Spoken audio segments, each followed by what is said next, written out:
আমি হলো আমার পক্ষে নিন, জনতার পক্ষে নিন, ইনসাফের পক্ষে নিন, জনতার পক্ষে নিন।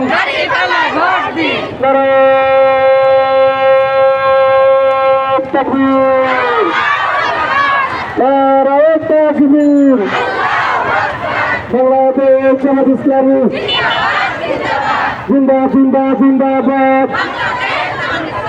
এই মামুনদের প্রতীক আছে, এটা সেটা কি প্রতীক আছে?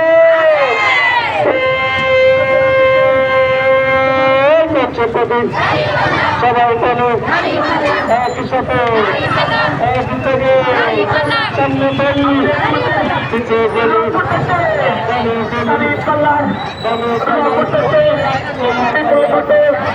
চতুর্দিকে সবার মুখে তালে তালে তাল মিলিয়ে শ্রমিক ভাইয়ের, কৃষক ভাইয়ের, পেশাজীবীর সবার মুখে একই শুনি জয়ের ধ্বনি। ফেব্রুয়ারির 12 তারিখে নির্বাচনে বিপুল ভোটে জিতে যাবে, জিতবে তো।